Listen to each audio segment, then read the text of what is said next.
CM Revanth Reddy Japan దేశం పోయిండు కదా. ఆడ కొన్నేండ్ల కింద మురికి నది తీరుగున్న మురాసాకి నది తేట నీళ్లతోని ఎట్లా తయారైందనేది తెలుసుకొని ఆ నదిల పడవల సీఎం తిరిగిండనేది చూసినాం కదా. ఇగో ఇప్పుడు సీఎం రేవంత్ రెడ్డి జపాన్ దేశంలో ఇంకేం చేసిండు, తెలంగాణ రాష్ట్రానికి జపాన్ దేశానికి ఎటువంటి ఒప్పందాలు జరిగినాయి అనేది ఓసారి చూద్దామా. చలో మరి.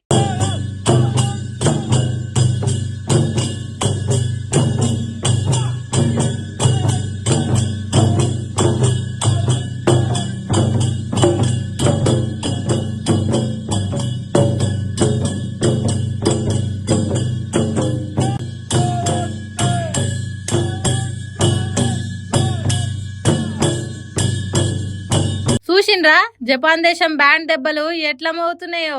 తెలంగాణలో గొల్ల కుర్మల డోల్ సప్పుడు తీరుగానే మోగుతున్నాయి కదా. ఢిల్లెం ఢిల్లెం అన్నట్టే ఉన్నాయి సప్పుళ్ళు. ముఖ్యమంత్రి సాబు ఆ డోల్ దిక్కే చూస్తున్నాడు. ఇట్లెందుకు కొడుతున్నారు వీళ్ళు, మా వాళ్ళైతే సంపుడు చంపుకుంటే గుర్తారు, అట్లా వీళ్ళు ఎందుకు డోల్ కొట్టుకుంటే డాన్స్ వేస్తలేరు అన్నట్టు చూస్తున్నాడు కావచ్చు. కిటాక్యూష్ పట్నానికి మంత్రి శ్రీధర్ బాబుతో కలిసి పోయిండు సీఎం రేవంత్ రెడ్డి. హైదరాబాద్ పట్నంలో పర్యావరణ పరిరక్షణ శతశతరం ఎట్లా నిర్వహించాలి అనే దాని మీద అక్కడి ఒక సంస్థతోని ఒప్పందాలు చేసుకున్నాడు. తర్వాత EX research institute, P9 LLC, Nippon steel engineering, new chemical trading, అమితా హోల్డింగ్ సంస్థలతోని తెలంగాణ ప్రభుత్వం ఒప్పందాలు చేసుకున్నది. ఒకప్పుడు కంపు వాసనతోని కక్కొచ్చేంత చెత్తతోనుండే కిటాక్యూష్ పట్నం ఇప్పుడు అద్దం తీరుగా మెరుస్తున్నదట. అది ఎట్లా చేసిండ్రో తెలుసుకొని దాని తీరుగానే హైదరాబాద్ పట్నాన్ని తయారు చేయాలని చర్చలు నడిచినాయట.